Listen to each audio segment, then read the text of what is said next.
atomic batteries to power, turbines to speed. Welcome to Built to Go, a van life podcast. I'm your host, Jeff Wagg, coming to you from the College of Curiosity.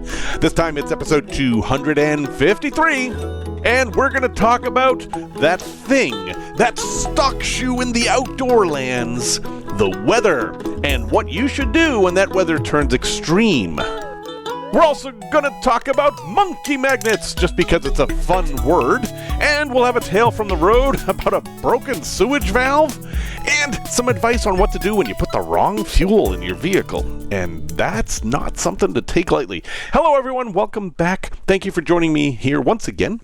This week's content was basically handed me nicely wrapped in a basket by Nellie in a can, who did a section last week. She just sent me a message and said, hey, this seems like a good idea for an episode, and she was absolutely right. She sent me a long message. I'm not going to read the whole message, but I'll read a little bit of it here. And she said that she had an event to go to in Nashville. This was a while ago, and the event was canceled because, well, the venue was under 6 feet of water, which is a very good reason to cancel something unless it's like a kayaking meetup or something.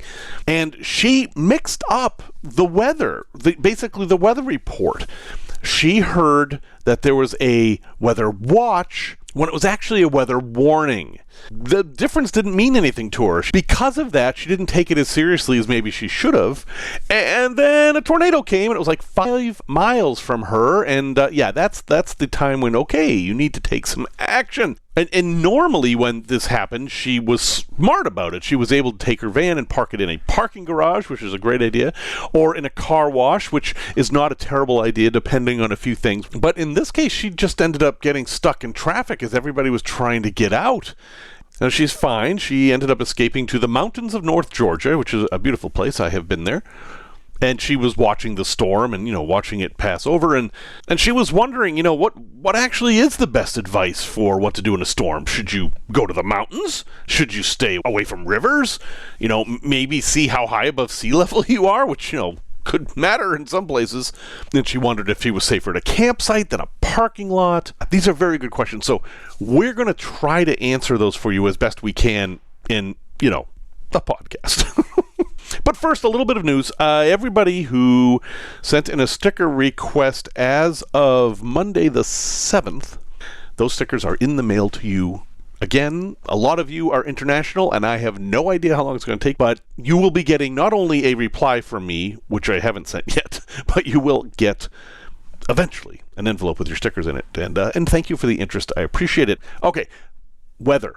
One thing that all forms of van life have in common is weather. Weather is going to impact you. Unless you're somehow doing van life underground, like in an abandoned salt mine or something, you're going to be out in the weather. And it's one of the things that folks living in houses and condos have to worry less about than folks living in vans and trailers and school buses and whatever your situation is. The weather can seriously impact you and actually be dangerous. So there are a few steps you should take, and you should take different steps at different times depending on things.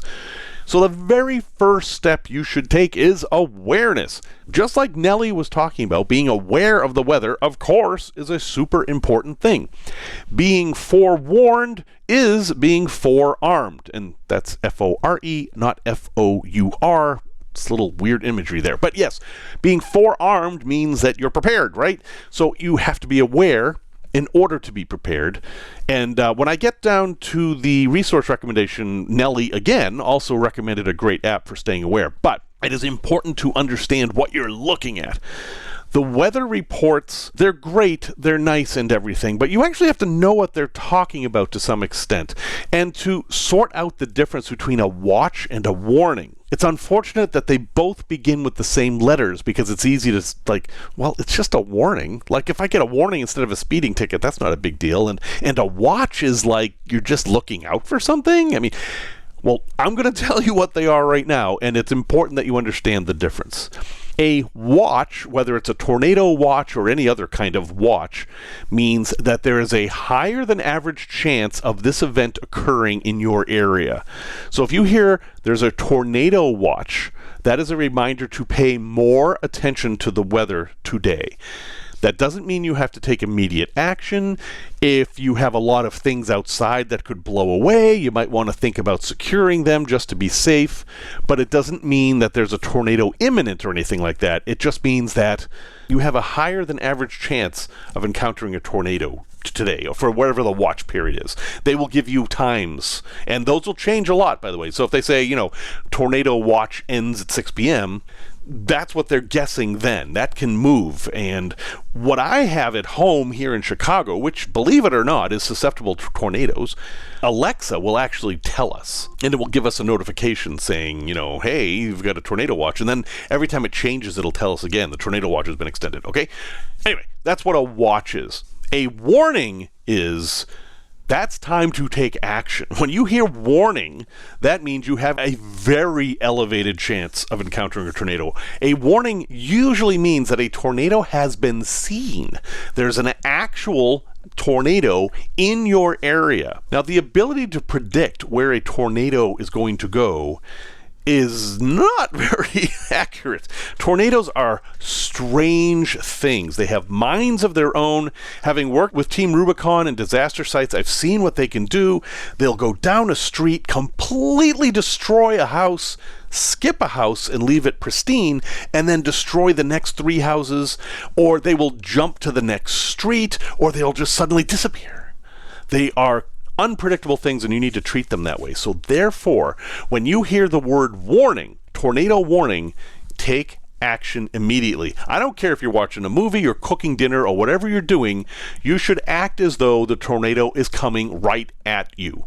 That is the safest thing to do. The problem is that they have to be overcautious with these warnings. And if you've lived through a few of them, for example, if you live in the Midwest of the United States, you have probably lived through a few tornado warnings, and you have probably never seen a tornado. So you get this attitude like, whatever, they always say that. Well, they say that because for those people that are absolutely in the path of a tornado, it's devastating. Of all the weather in the world, tornadoes are the one that is the scariest to me because you get very little warning. Hurricanes, they're coming days ahead of time. Lightning, okay, yeah, that's another thing we'll talk about in a minute. That is something we're worried about. Like snowstorms, blizzards, they're coming. Rain, it's coming. Really cold weather, it's coming. A tornado can come on a day where it's sunny and beautiful at noon, and then you don't have a house anymore at 2 o'clock. Tornadoes are really frightening, and that's why you do need to take these warnings seriously, even though you may have lived through several and never seen a tornado. They're a good thing to be paying attention to. Let's say you're at a campsite and you're set up, you got your chairs out and stuff. When you hear tornado warning, you should immediately secure everything in the area. Put everything away, get ready to move. Make it so you can move your vehicle. If for any reason you think the tornado is very close, like you start hearing tornado sirens, that's different than a warning. Tornado sirens are, holy cow, here it comes. Again, living in Chicago, I've heard the tornado sirens many times. I've never seen a tornado. But that doesn't matter. You have to take it seriously. So taking it seriously means getting out of the way of the tornado, but we have to be very careful about that. It depends on how much time you have, and figuring that out is tricky. Usually, by the time you hear the sirens, you don't have enough time to drive away. You can't outrun a tornado. You can't. You as fast as you drive in your van, the tornado can go faster. Plus, the tornado doesn't care about roads. You're fairly limited to staying on the pavement in most cases, and the tornado doesn't care. It'll cross the lake, it'll go across someone's field, and you don't know where it's going to go. You just cannot predict its path.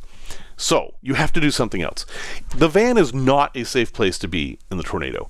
Not only can the tornado pick up your van and just toss it somewhere, it can also throw things through it. There are many pictures online, and they're well worth looking up, of what a 2x4 can do in a tornado.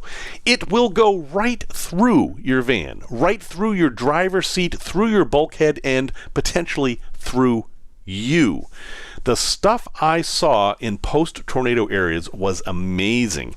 I saw an aluminum downspout, really thin metal that you use for gutters on a house, jammed into an oak tree, inches deep. The force that must have taken, I can't even imagine. And that could be you.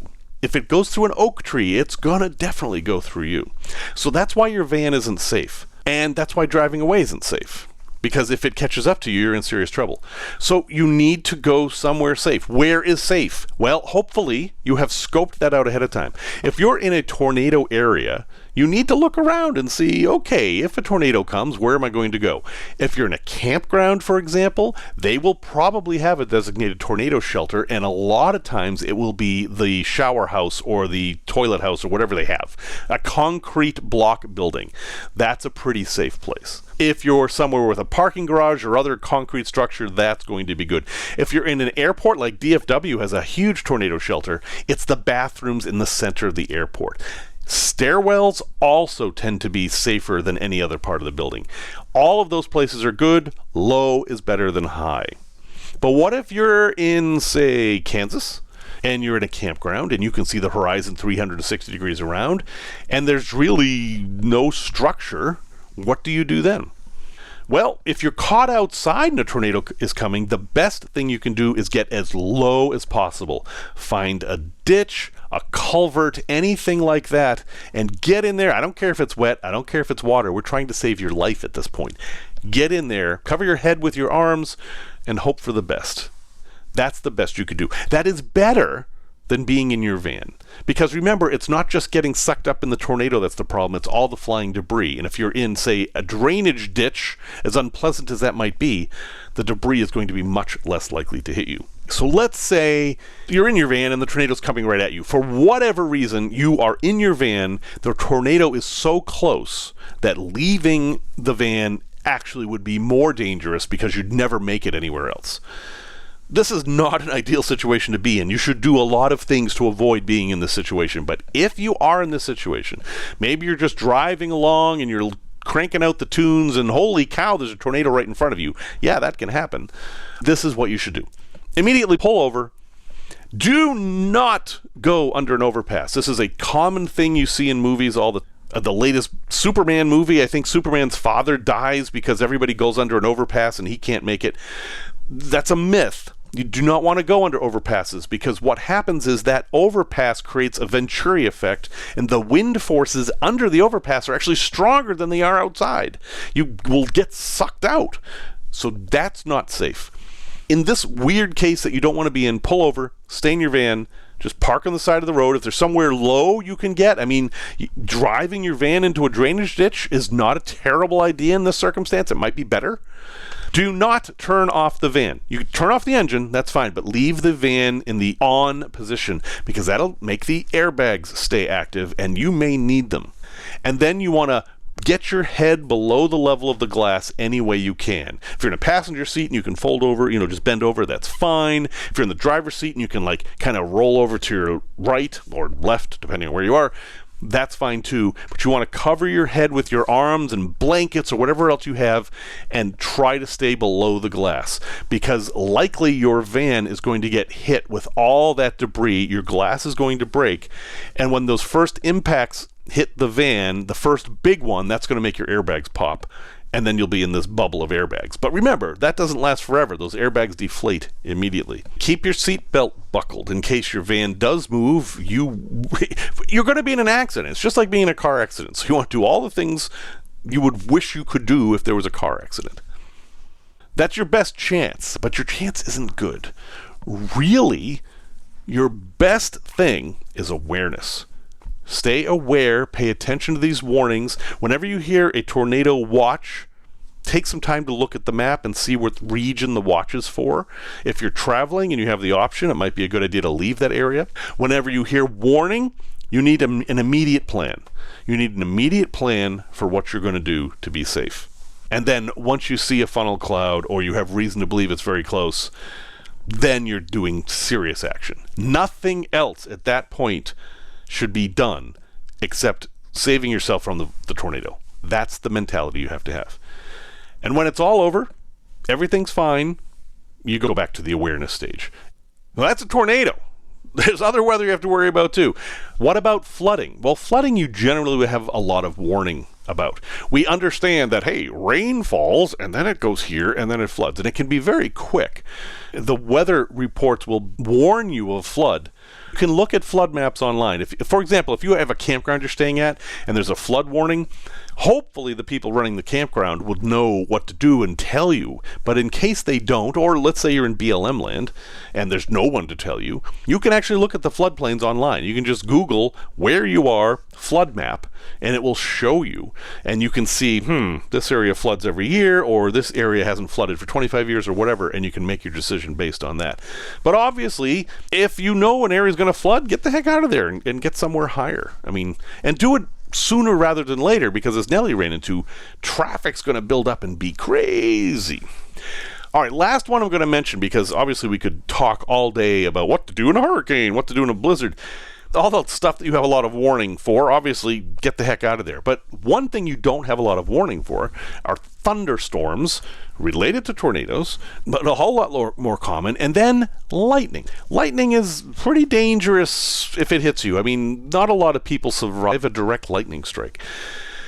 So if you have an app on your phone that warns you if there are lightning strikes in the area, or you see lightning or whatever, obviously first thing you're going to do is get the heck out of any water you're swimming in. That's pretty obvious. But the second thing you're going to do is go inside your van, because your van is pretty good at protecting you from lightning. Your van, depending on its construction, is made out of metal. You're in a cage. In this case, we could refer to that as a Faraday cage. It's not a perfect Faraday cage, but when lightning hits your vehicle, it's not going to go inside the vehicle. It's going to run over the skin of your vehicle, eventually going through the tires into the ground. But wait, tires are made of rubber. Rubber is an insulator, therefore the rubber is going... No, actually, at that amount of power, at the voltage that lightning is, which is crazy voltage. It's a lot of voltage. It doesn't care about the insulating power of your tires, especially if they're wet. It's just going to go right through your tires into the ground. So the tires don't play a big role here. It's the metal cage of your van or any vehicle. Now, if you're in an RV that is maybe home built out of plywood, or fiberglass even, you may have less protection. But even a fiberglass RV typically will have metal framing. Not always, but that metal framing will keep you protected. At any rate, you're going to be safer in there than you are outside. So that's a good thing. If your vehicle is hit by lightning, chances are you and the vehicle are going to be fine. But if you stay outside, that may not be true. Most important thing I told you of all of this is awareness. Stay aware of your situation. Take some time to be prepared and have a plan for what to do, and you'll be fine. And it can actually be kind of fun. I don't know about tornadoes, but watching a lightning storm from inside the van, I'm good with that. That's fun. Special thanks to Kay and Michael. Thank you so much for your support at buymeacoffee.com/built-to-go. Thank you for the diesel, and thank you for making it so we don't have any ads. Thank you so much for that. If you would like to help keep ads off of this podcast, please visit buymeacoffee.com/built-to-go. That's 2 T's, not 3, not 1. And you will help support this program, and none of us will have to listen to ads, and we will thank you. And as always, thank you very much to the folks who donate every month. You are my favorites. Van Life News. Yeah, I know. Every single thing I thought to talk about with Van Life News had that T word, that T word that is tariff but is tax. I get nothing to say. I have nothing to say. So we're just going to move on into some other news. All of this news is much less important, and it will impact your van life a lot less. But at least it's something different that I can actually share with you that might be useful, because I've got not a lot to say about the other stuff. So first thing that caught my attention was PA, Pennsylvania, promotes state parks amid federal campground closures. See, they're starting to get smart. So the federal campgrounds in the United States are kind of in upheaval. They laid off a bunch of staff, or they unhired staff in many cases, and then some of the campgrounds, like at Yosemite, for example, put off reservations. They're like, geez, we're not even going to open these campgrounds this year. And then someone in the government said, no, you must open those campgrounds, without actually fixing the staffing. I have no idea. I'm going to stick with what I said before, is that this is a really good year not to go to the national parks, especially if you plan on camping there, because it's really unpredictable. And if you do plan on going to one of them, have a plan B.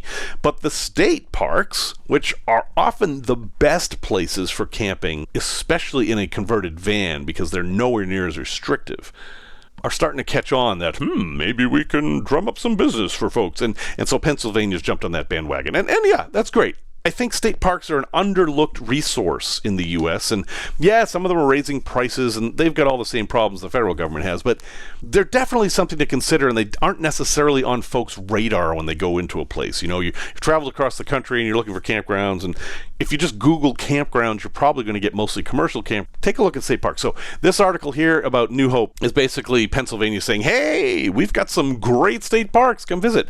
And I have stayed in Pennsylvania state parks, and I agree. They tend to be affordable. You tend to have a lot more space in your campground than you would at a commercial campground. And there's a lot more wilderness orientation rather than, you know, water parks and all that stuff. You don't get that stuff. You just get a safe place to park in the woods with some services. You're less likely to get full hookups, but again, most of us are pretty self-contained, and that's not an issue. So check out this article. It's in the New Hope Free Press, and it talks about what Pennsylvania has to offer. But remember, all states have state parks. That is an option. I also noticed this article from culture.org talking about digital nomad destinations in 2025. So digital nomads are folks that are not tied to a location for their job. And they're called digital because they typically work on computers, and they can live anywhere they want to do their jobs. And probably 10, 15 years ago now, some countries thought about this and were like, this would be an interesting way to get people into our country who could, you know, help support our economy. And they created these special visa programs for digital nomads that would make it very easy for anybody who had a job that was remote to just go live in that country for a while. New Zealand, for example, just reduced their requirements. So if you wanted to go to New Zealand for a while, now's a great time. Typically, the visas last for a year or 3 years, and they're renewable, but they're not typically a path to citizenship. These are for folks who are going to go stay in a place for a while and then move on. Culture.org has revamped their list for 2025 because things change, living costs change, places that were good are no longer good, etc. So if you're thinking, hey, maybe that's the lifestyle you want, and sure, you can do van life in other countries. You can be a digital nomad and have a van in New Zealand or in Malta. That might be a little weird. Or, you know, Germany. I don't know. Wherever you want to do. It's not a bad idea to be aware of these things. So you can give that article a look. Again, it was in culture.org. And this last bit of news, well, I have to present it because it's a bit of a warning. Nobody can predict the future. Things are definitely in turmoil, especially in the U.S. right now. However, all the trends I see in the news, and I was looking for something positive, but I couldn't find it, or that temporary hiring is going away. There just isn't any. Everybody, all these companies in the face of this uncertainty are freezing hiring, and a lot of the normal temporary jobs and paid internships and things like that are being canceled. That's going to put pressure on the temporary job market, and that could affect people in van life, as there's going to be more people out there looking for those seasonal jobs. And don't forget, we're not at Christmas yet, right? While there's always a lot of seasonal jobs in November and December, in the summer there often are too, but a lot of those don't exist anymore. All those jobs that used to exist at national parks and campgrounds and at firms that used to have paid internships, that stuff is really going to be hard to find this summer. So I don't actually have an article to link you to. Just search. I was searching news for something like, hey, there's got to be some sector here that's hiring more, and maybe the van life folks can take advantage of that. And yeah, I couldn't find one. Instead, I found all kinds of articles talking about how companies are not doing that this year. So we could be in for a rough ride. And if you're seeking employment, you might have to look a little bit harder. Again, forewarned is forearmed, and I don't like having to give bad news. But as of right now, in April, it looks like jobs are going to be pretty hard to find this summer. And if you're someone who was just about to set out in van life and was hoping to do, the beet harvest and all that kind of seasonal work that's typical for van lifers, well, you might not be able to count on it. And again, I'll talk about the tariffs very briefly. Yes, a tariff is a tax, and these taxes are going both ways. And one way that's really impacting this is that American farmers export a lot of stuff, and now they can't. They export a lot of food, and that is no longer feasible. And they don't have any place to put the food. I mean, they can't sell it in the U.S. market because it's just way too much food for the U.S. market to absorb. And they can't sell it overseas because of the tariffs, so they're not going to grow it. And if they don't grow it, it doesn't need to be harvested. And if it doesn't need to be harvested, they don't need you. So word to the wise, this is an excellent time to start keeping your finances in focus and make sure you have some sort of employment. And boy, I wish I could tell you where to look. I will keep looking, but you definitely should. Tech Talk.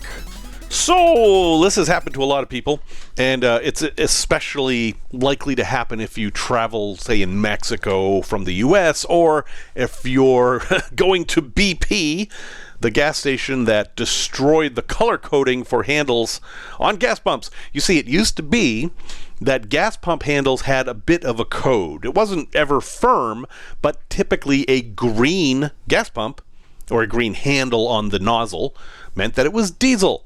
And then BP, whose color is green, decided to make all their handles green, and the diesel ones are black. So the chances of you putting the wrong fuel in your tank are fairly high.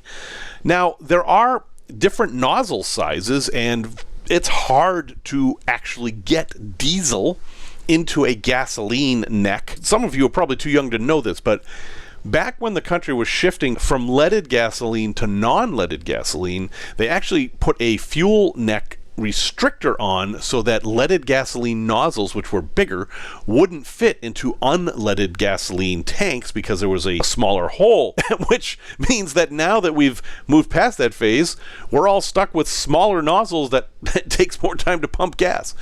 Anyway, in most cases, diesel will not fit into your gasoline car. But in Mexico, that's not necessarily true. They don't really obey this, and sometimes they use the smaller nozzles too. So first thing is, make sure you know what fuel you're putting in your vehicle. And if somebody else is pumping the fuel, make sure they know too, because I've heard a few stories of folks in Mexico assuming that all vans use diesel, because down there, that's actually the way it is.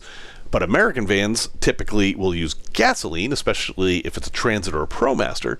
And anyway, you can see the problem. So it happens. Sometimes the wrong fuel gets in the tank. So what do? First, you stop. You do not start the engine. You do not want the wrong fuel to flow through your engine, whether it be diesel in a gasoline engine or gasoline in a diesel engine. It is bad. They are not the same thing. They're not different versions of the same things. They're completely different ways of processing fuel for power. They're not compatible. Leaded gasoline, unleaded gasoline, yeah, you could play some games there, but diesel and gasoline are just completely different. Gasoline explodes in your engine, literally. Diesel kind of expands. It's very different. Also, diesel is a lubricant. Diesel is an oil. It is a lubricant, and your engine counts on that. If you have a diesel engine, it lubricates itself in some ways with the diesel fuel. Gasoline is a solvent. It will actually go through there and remove any lubrication and cause parts like your fuel pump to fail very, very quickly. If diesel gets into a gasoline engine, it's going to foul everything up. It's like putting an oil in there, because guess what? It is. And your fuel pump isn't going to be able to pump it properly. It's going to gum everything up. In both cases, it's a very, very expensive repair. So if this happens, you stop. Don't start the engine, and you're going to have to drain your tank. Ugh, it's horrible.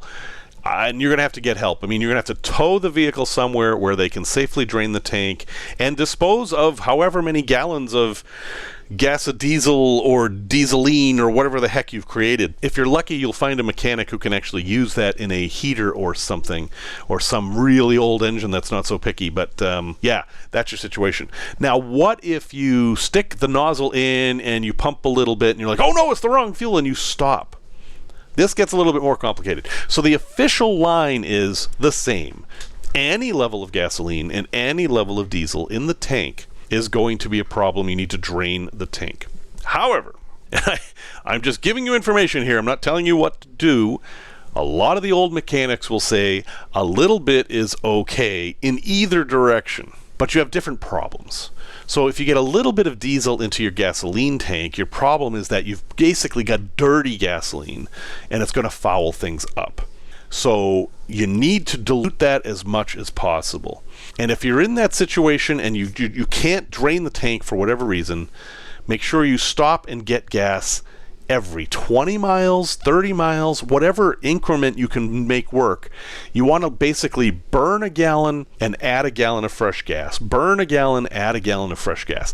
That's going to be your best bet for preventing any damage. And then, next time you're doing any maintenance, replace the fuel filter or fuel filters, because they're going to collect a lot of crap from the diesel. It may work, it may not. You may cause permanent damage to your engine, but the old mechanics say that's something that you can get away with. And of course, you're going to have more luck with this in an older vehicle than a new one, because the new ones are much more sensitive. On the other side of things, if you get a little bit of gasoline into your diesel fuel, you have basically removed lubrication from your diesel. That's the big concern. And it's the same thing. Drive a little, replace it with fresh diesel, drive a little, replace it with fresh diesel, and so on. And there are folks saying that you can add things to help mitigate this, like Marvel Mystery Oil and Seafoam and things like that. And I don't know. I mean, I think if I did this and I got like a little tiny bit of gasoline in my diesel, I would probably buy some diesel treatment and add it and go with that. And it might cost me. I don't know. My diesel's a 2011 and it's new enough to have all the DEF stuff, but it's old enough that maybe it would be okay. I don't know. At any rate, make sure you're putting the right fuel in, and make sure if anybody else is fueling your vehicle, they're putting the right fuel in. You can't trust the nozzle sizes or the color of the things. You actually have to look and see that this says diesel or it says gasoline. And even if you do that, sometimes the people filling up the tanks at the gas station can screw up and put stuff in the wrong place. And the only way you're going to notice that is by smell. If you're pumping diesel and it smells like gasoline, you have a problem, and vice versa. Fortunately, the two things have very distinctive smells. You should be able to tell the difference. And if you smell the wrong one, stop and figure out why. Maybe somebody's pumping next to you and that explains it, or maybe the wrong fuel is in there. And if that's the case, go inside and say, I'm concerned I have the wrong fuel. It's not a situation you want to get yourself into, but hopefully that explains what's going on and you'll be able to avoid it. Product review. Let's talk about monkey magnets. I would like to be the spokesperson for monkey magnets just because it's so much fun to say. This is an as seen on TV product, and well, you know how those are. But it's kind of interesting for van life. These are little metal plates. They're about the size of a quarter if I got run over by a train. You can imagine that. There's got to be a better measurement than that, because being from the US, I can't possibly use anything like centimeters or millimeters. I have to come up with something else. Let's say a small Band-Aid. No, that's not going to do it. A stick of Trident? No, they're a little bit wider than that. They're thinner than SD cards. Well, okay, I give up. They're 1.75 by 1.62 inches. Oh, you want real units? Okay. So they're 4.5 centimeters by 4 centimeters, okay? Does that help? I don't know. I feel like I need a fruit or something. But all right. So you may have seen these things on TV. They're just these little metal plates that are magnetic, and the idea is that you use them to close doors or whatever you need for that. And they're supposed to be super strong. And Back when I had my surgery, I bought some thinking that while I was laid up, I could actually test them properly. And of course, then I got drugged out of my mind and everything. But now that I'm getting more mobile, I have had a chance to play with them. Now, I have not used these in any of my rigs because of the way my rigs are. My ambulance does not have cabinets that have doors. It has sliders, which if you think about an ambulance, that makes a lot of sense. You need very quick access. You don't want anyone to bump their head, and you don't want things to possibly open. So these sliding doors are a great solution for that. But if you have what most people have is an overhead door that kind of opens to the top, the latch is a problem for DIYers. The best latches are the positive latches, the ones that actually lock in place, but they require a level of precision installation that I am personally not comfortable with, and I know a lot of other people aren't. So magnets are appealing, but are they strong enough to actually use? Now, I can tell you from experience that the IKEA cabinets that come with magnetic closures are not anywhere near strong enough. They will not hold your stuff in. If you go around a corner, that door's opening and everything is ejecting itself into your van. So if you have IKEA cabinets with doors, you're going to have to come up with another solution. Are monkey magnets that solution? Well, maybe, and I wish I could give you a more definitive answer, but they are pretty strong, and what's really nice about them is that they come with pre-drilled recessed holes. It would be easy to install these and have a nice clean installation. If you use the right kind of screw, you know, the kinds that look like the head looks like a pyramid, like a normal wood screw kind of a screw for recessed holes, they're made for this, you will have a flat metal plate on both sides, and they will meet together. And it'll be noisy. There's two pieces of metal hitting each other. But it should be pretty strong. And I think for some applications in a van, this could work very well. It could also work if you wanted to do something like hang things up on a magnetic bar that weren't magnetic. For example, if you had, this is a crazy example. You know how there are those magnetic bars that people put knives on? Well, what if you wanted to put wooden spoons on there? You could attach these plates to wooden spoons and hang them up there, and I think that would work just fine.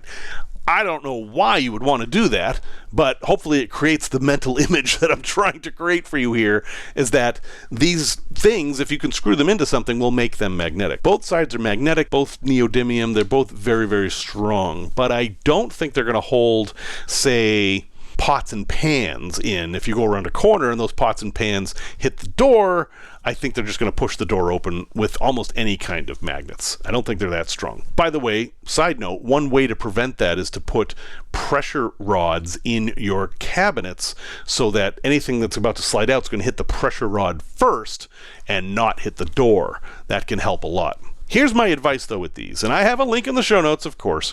They're $10. You get 8 pairs for $10. They come with 3M tape, which is a good sign. It's not cheap tape. They actually spent the money to get the official 3M tape and put it in there. And the idea is that you can tape them up. Well, you can do that and try it. If you don't like it, you can just remove it. 3M tape isn't that hard to remove if you do it quickly, but it can be a pain to remove if you wait. And that way you don't have to drill any holes. Or you can just go ahead and drill the holes. But what I'm suggesting is that you buy some and try them out for yourself and see if they work for your situation. It's a $10 risk. And I'll bet you can find something to use them for, even if they're not going to be any good for like keeping your cabinets closed. Because honestly, you can use these for almost anything. You could sew them into fabric and use them to hold up coverings or keep curtains closed or whatever. The advantage of these things is that they are magnets with holes in them. That's what's cool about these. And the holes are in steel, not in the magnet itself. Neodymium magnets are fragile, and while you can buy donut-shaped neodymium magnets, they can break very, very easily. These things won't break. They're just like little pieces of steel, and that might give you some ideas for how to use them. So, hey, $10. If you're building out a van and you're looking for some ideas, go ahead and pick some up. They're not terrible. They're not going to solve every problem you have in the van, but they're just another thing to put in your quiver. And, I don't know. Some of our quivers are getting pretty full. But anyway, buy more. Forget minimalism. Just get more stuff. Tales from the road. This is a tale about psychology. I kind of think they all are, but this one is very specific, and I remember it very, very well. When I was 21, I did something very foolish. I did something that, in retrospect, seems very foolish to me, but I bought a camper. Yes, here I am, the van life guy, telling you that I was foolish to buy a camper. It was one of those Toyota, it was actually a Toyota Mini Cruiser. It was a little Toyota pickup truck with a camper built onto it. Technically a Class C, but they were pretty much referred to as micro Class Cs. If you've watched F&A Van Life, they had a similar one that they named Sunny. It was a Sun Raider, much bigger than mine, actually. But it was pretty cool. I mean, it had the Toyota front, which was super reliable. It had that really good 22R engine, and it was manual transmission too, which in some cases is good. And in the back, it was fully contained. It had a big queen-size bed that went over the cab, and then it had the typical dinette that also became a bed. It had a stove, and an oven, and a vent, and a three-way refrigerator, and a bathroom, and a shower, and a holding tank. I mean, it was a tiny, fully self-contained rig. And I think if they still made these things, they'd sell them like crazy because you could do anything you wanted in this thing. And I loved it, but boy, was it dumb. It was a dumb thing to buy because I bought it on credit, and it was an enormous car payment. It was going to last forever. And I knew that buying this thing, that it was going to have to provide like all my entertainment and be like kind of the focus of my life because it was costing so much money. And I was fine with that. It was my daily driver too. So I drove it around and I would sleep in it whenever I wanted. Many times, whatever job I had at the time, I'd go out in there at lunch. And I remember watching I Love Lucy on a black and white TV while cooking a can of soup in the desert of Utah on a lunch break once. I mean, that's a memory that's seared in there forever. But I loved this thing. I really enjoyed having it. And I learned a lot, and I spent a lot of time, making modifications that I wanted to, and I learned things that were good, and I did some things that were bad, and well, that's how it is. When you have your first rig, you're going to do things that are dumb, and I'm not going to get into those right now. But the thing that bothered me the most of all the things I did was I hit a curb with the holding tank valve. Now, backing up a step here, this thing had a holding tank, but it was one holding tank. It was a combined black water and gray water tank. Very small. If you took a shower, you basically were going to fill this thing up, and you had to empty it immediately, which caused some hilarious incidents. Not ideal, but better than not having it, right? So I was happy to have it, but when I ripped off that valve, I couldn't empty it. Basically, if you know what a holding tank valve looks like, it's the round part that the hose attaches to, and then the handle sticks out. There's like a plastic rectangle that sticks out, and then the handle comes off of that. I broke off that whole rectangle. All that was left was the part that the hose connected to, and there was no way to open the tank. And that part was cemented into the tank. So to repair that, not only would I have to find a way to empty the tank, I would then have to do plastic welding or plastic cement, and I had read that this was not normal ABS cement you had to use. It was something special. So I was really angry. I had spent all this money and time on this thing, and I had ruined it by ripping this part off. And I was just in despair. I was like, even if I work hard and make money and buy this really nice thing that I wanted, I'm still going to ruin it. And it's just, I was angry. I was angry. And I went inside and I looked, and there was stuff laying around. I hadn't really been keeping up on the housekeeping. The bed wasn't made, and there were some dishes in the sink. And I was just like, this is not a state I want to live in. I don't want things to be like this. And though I felt like just walking away from everything, what I ended up doing was like, all right, let's take this step by step. This is a problem. This needs to be fixed. There's stuff that you don't know how to fix yet, but there's stuff you do know how to fix. For example, you know how to do the dishes. You know how to make the bed. And so I spent a couple of hours inside the camper going through everything, putting everything away, making sure everything was tidy and where it was supposed to be, and making it actually look nice. And after I was done, I remember I sat down in the chair and I looked around and said, you know what? This thing's pretty cool. I am really fortunate to have something like this. And that whole big problem with the holding tank suddenly became a little problem. It was just this one little thing that was wrong with this rig that I absolutely loved. And so I worked the problem. And working the problem to me is you take the problem and you cut it into as many pieces as you can. And I did. And I looked at it and I was like, okay, well, that rectangle thing with the handle had to connect to something, and oh, sure enough, there's a piece of plastic that slides in and out of the valve, and I broke that off, but I might be able to get some needle nose pliers in there and pull on that piece of plastic. And I did, and I was able to empty the tank, which fortunately was just gray water. And then I looked and I was like, wait, I don't actually have to do any welding or anything. This valve part actually bolts on. I can unbolt it and put on a new one. And I was like, oh, where am I going to get that? And so on and so forth. And this was way before Amazon or anything like that. So the next day I went to an RV dealer who had a parts store, and I said, you know, I don't know if you're going to have this part, but I broke off the valve for my holding tank. And the guy was like, oh yeah, aisle 3, row A. And I go over there, and there's this big bin of these things, because apparently this happens all the time. What I had done was not an unusual thing. A lot of RVers have encountered this in one form or another. Sometimes the things just break in your hand. And yeah, it was 4 bolts. I took the old one off, I put the new one on with 4 bolts, and boom, my rig was back to perfect again, or pretty close to perfect. And it was all about psychology. I made a mistake. I did something bad. That is going to happen. In all of your rigs out there, everybody listening, at some point you're going to do something stupid. And you're going to break something. And it's going to make you angry. But it's important to be able to take a step back and realize, no, not everything's ruined here. Just this one thing. And this one thing is fixable. It doesn't take away from anything else.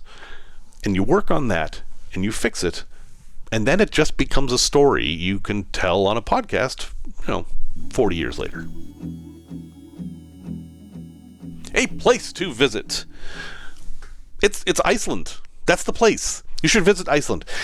And here's the very interesting thing about Iceland. It's the only place I know of that has a booming market in camper van rentals. I mean, it's actually a major thing there. It is completely normal to fly to Iceland, which isn't as hard as you might think. Iceland Air is a pretty decent airline, and Iceland isn't that far away. I mean, think about it. It's like halfway to Europe. You know how far away Europe is? Well, it's half that. You go to the airport, and then you get in a camper van, and you drive around the country. That's a completely normal, supported thing. Nobody's going to look twice at you. You're going to see a dozen or 24 other people doing the same thing, and I don't know any place else in the world that's like that.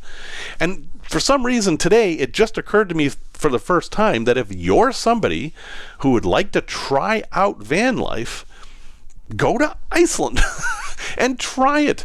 They'll give you instructions. They give you the rigs. The rigs are simplified. They're meant to be rentals, so you don't have to worry about super complex stuff. They're actually going to be pretty simple. They tend to be small, so if you're worried about driving a big vehicle, you can absolutely get a small van. And, try it out, and then if halfway through you hate it, turn it in, get a rental car in a hotel, and enjoy your trip in Iceland. Iceland can be an expensive place to go to, but it's not that bad. And heck, if you've got a camper van, your hotel and rental are combined, and you can cook some of your own meals and save money. Now, I'm not going to recommend a company for you because there are so many, and you can just search Iceland camper van and find dozens of them. Why not? I mean, what better way could there be for you to see if you like van life or not? So that's my new recommendation for everybody who wants to see if they like van life. Go to Iceland. Yes, I understand not everybody can afford that, etc. But their rental prices for camper vans are, from what I've seen, better than what you can get on Outdoorsy or whatever in the US. So if you've always wanted to see Iceland and you've always wanted to try a camper van, well, heck, you can do both at once. Resource recommendation. Pursuant to our discussion of weather earlier, Nellie also introduced me to this very cool app called Ventusky. Okay, it's probably called Ventusky. I'm going to call it Ventusky just because it's fun. It's Ventusky, so Ventusky. How they pronounce it, I don't know. I'm in Camp Jiff, by the way, if we want to get into that discussion. Anyway, this is a very cool website and app, and it reminds me of Windy, if you remember that app, combined with Dark Sky. If you could combine those two, you would get Ventusky. And I think everybody who has a smartphone or a way to get on the web needs to check out Ventusky.com. It is one of the best, it's not one of, it is the best weather app I have ever seen. Now, they have a free version, and they have 2 levels of paid version. The free version is all you need, folks. Chances you're going to need the paid version are very slim. However, I paid the premium tier, not the premium plus. Not because I care about any of the features it comes with, but because I want to support the company. This world we live in now is that these free things end up costing us a fortune. I like to just be able to pay for something, and then that's our arrangement. Here's this product. Here's my money. Yay! Instead of, here's this free thing. Wink, wink, nudge, nudge, and we're going to sell all your information or show you ads or whatever. I don't like that. I like it all to be up front. And so far, and this could always change, Ventusky is like that.